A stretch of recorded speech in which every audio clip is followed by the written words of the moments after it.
Dumating ka ba sa point before na parang feeling mo napaka-unfair na hinuhusgahan ka ng mga tao? Hindi po. Kasi sa akin naman, mas ano talaga yung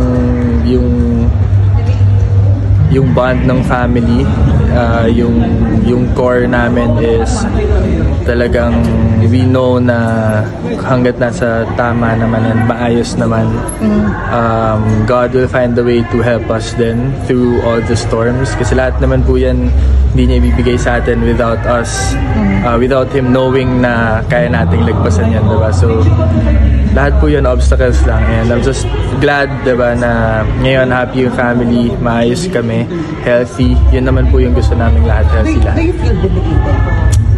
For me po, nalinis yung pangalan mo kasi ngayon. Yeah, pero sa akin po kasi ever since nag-start naman, nagsasalita lang naman po ako kapag medyo bugbog na po yung family ko and si Leren, which I think they don't deserve, kasi if ako, wala naman po sa akin yun since pumasok ako dun sa relationship, and I know naman how social media plays in our lives right now, diba? And the spotlight that we got in during that time, pero sa akin kasi wala naman po talagang anything, no bad blood.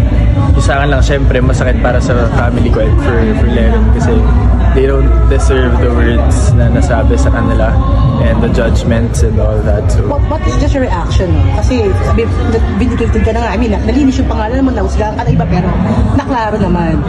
Nung naugnay yung pangalan ni Andrea with Catherine and Daniel breakup, what is your reaction on that?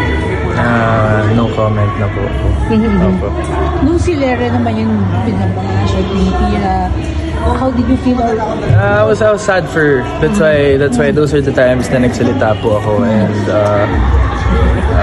syempre dahil nakakalungkot for her and her family, kasi first time po nilang napunta sa ganong bashing ever since, diba? So siguro sa kanila, for me, I felt na unfair sa kanila, pero yun nga, para sa akin naman po ngayon tapos na yun. So I'm just happy na maayos yung family namin, maayos kami, happy kami. So, masasabi mo mas masaya ka ngayon?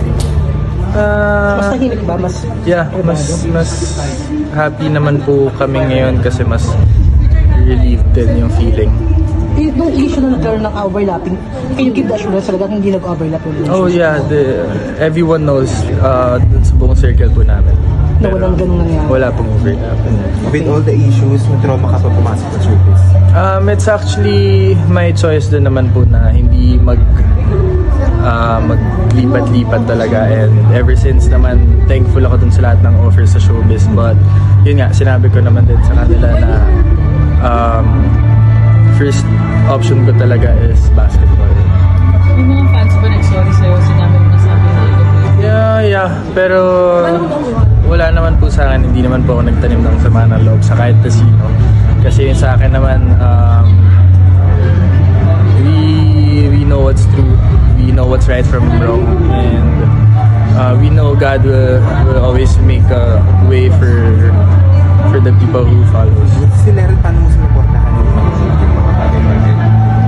Siguro po yung sa current relationship, medyo private na po muna ako.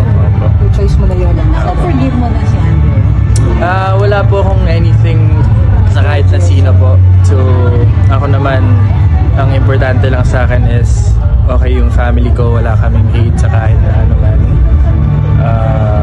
Sa akin, nasaktan man kami, di ba? Si Leren, yung family niya.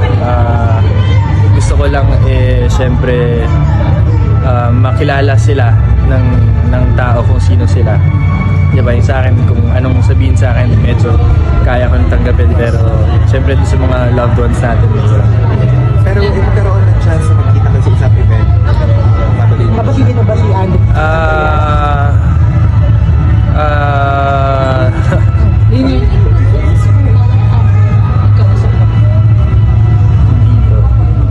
Choice mo na lang na wag na